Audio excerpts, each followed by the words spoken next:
Hi, everybody. This is Christopher Phillips. Yeah, and I am in Raleigh, North Carolina, and I'm with Peter Marin. Peter, this is where I'm holding my first gathering today, sort of a cafe for Shakespeare. We're going to explore a question in Spanish for people on identity and herencia. And can you just tell me about this extraordinary collection and about yourself? Well, my name is Peter Marin, and I am an artist. I'm a painter and also a craft artist who focuses on Dia de Muertos. I'm also the curator of exhibitions here at Diamente.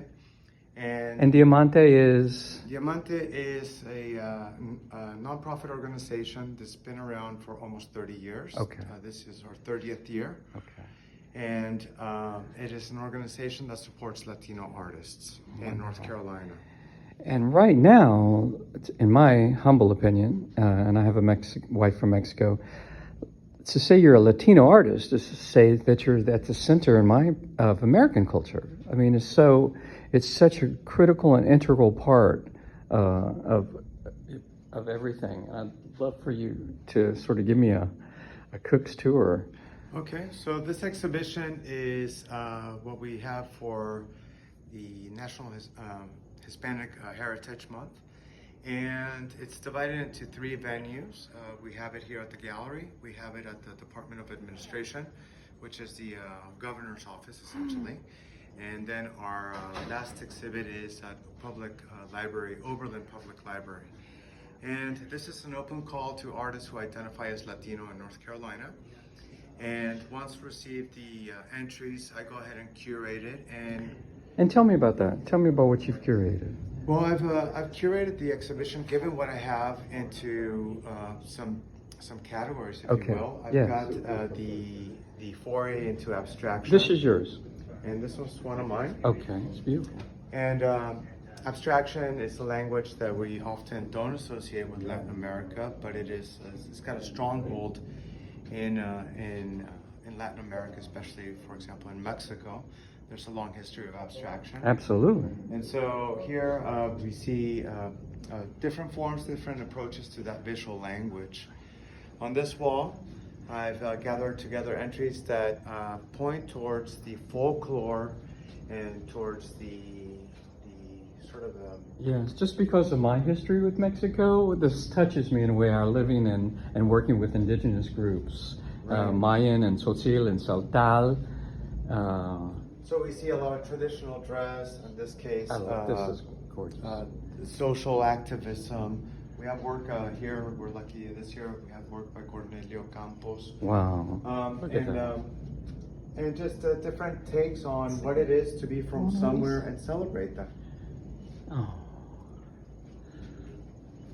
On this last room over here, this is where I've gathered most of the work that deals with the human form. And the human form is not only that which we appear, but it's also a vessel for different ideas. And this room would exemplify it.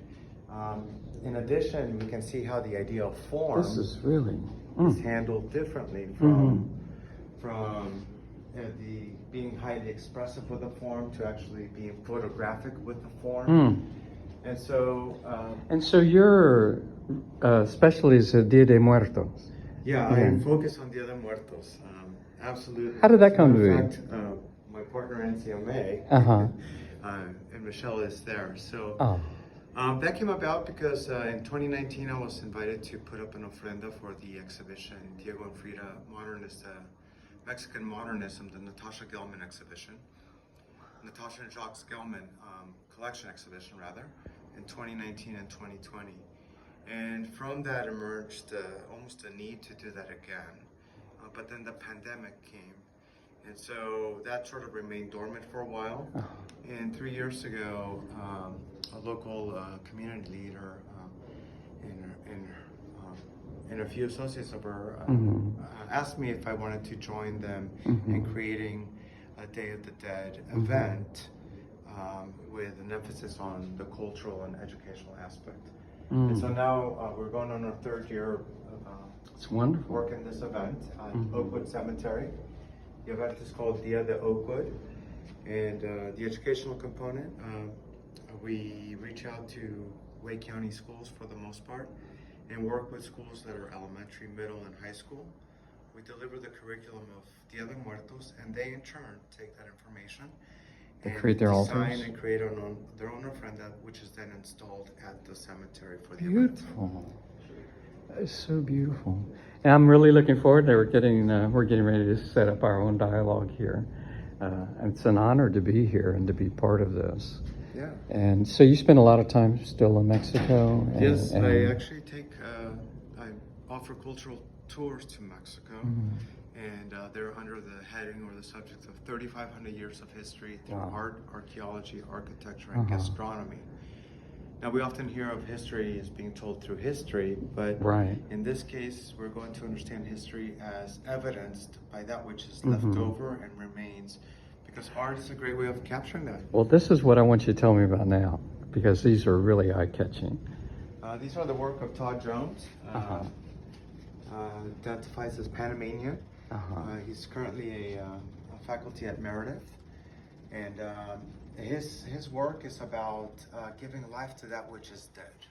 In this case, all the paint that you see here is a mixed Giving life to paint. that which is dead.